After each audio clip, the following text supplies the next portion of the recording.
78तम जिला स्तरीय स्वाधीनता दिवस पालन निमंते प्रस्तुति बैठक। रायगढ़ जिला स्तरीय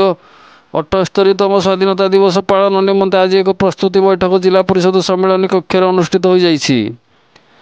जिलापाल श्री मनोज सत्यवन महाजनक अध्यक्षतार अनुष्ठित बैठक में अध्यक्षा जिला परिषद सुश्री सरस्वती माझी, नगरपाल पी महेश पट्टनायक, खंडीय वन अधिकारी श्री सचिन आना साहेब ओले, अतिरिक्त जिलापाल भास्कर चंद्र रोहित, जिला मुख्य विकास अधिकारी श्री निहार रंजन कंवर, उपजिलापाल कल्याणी संघमित्रा देवी, डीआईबी डीएसपी श्री भीमसेन नायक, जल विभाजिका मिशन प्रकल्प निर्देशक डॉक्टर दयानिधि बाघ प्रमुख मंचासीन होता बेले जिला सूचना और लोकसंपर्क अधिकारी बसंत कुमार प्रधान गत वर्षर कार्यक्रम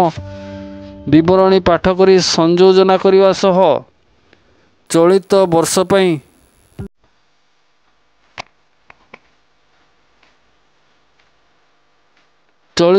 पई बैठक में उपस्थित व्यक्ति विशेषज्ञ प्रस्ताव लोड़ी। स्वाधीनता दिवस पालन दिन प्रत्युषे जिला सूचना और लोकसंपर्क विभाग तरफ रामधनु परिवेशन करा सकाळ 7:30 ठारू 8टा मध्य प्रत्येक सरकारी बेसरकारी अनुष्ठान में जातीय पताका उत्तोलन कर स्थानीय गोविंद चंद्र देव जिला उच्च विद्यालय खेल पड़िया अनुष्ठित होगा जिला स्तरीय स्वाधीनता दिवस में सकाळ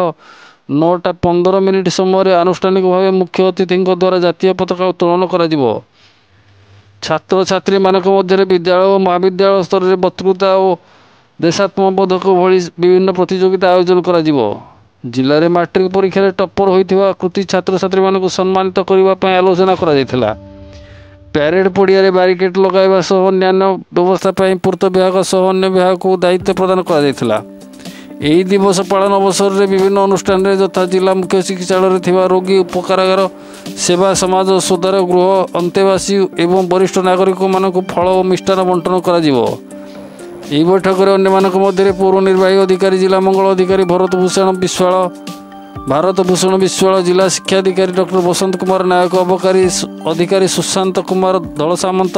पुलिस रिजर्व इन्स्पेक्टर कविवर देहुरी रायगढ़ स्वयं शासित महाविद्यालय महिला विद्यालय अध्यक्षा जीसीडी हाईस्कूल प्रधान शिक्षयित्री पूर्त विभाग और अन्य विभाग अधिकारी और सहरर मान्यगण्य व्यक्ति प्रेम पहाड़ वर्कर्स क्लब सभापति डॉक्टर दुष्मंत महांती, वरिष्ठ नागरिक कल्याण संघर सभापति विनोद चंद्र पंडा, विभिन्न गणमाध्यम प्रतिनिधि माने वकील लावण्य मोहन पट्टनायक आदि उपस्थित थिले। शेष जिला सूचना और लोकसंपर्क अधिकारी बसंत प्रधान समस्त को धन्यवाद अर्पण करथिले। काशीपुर मनोज कुमार मिश्र रिपोर्ट, जागृत भारत न्यूज।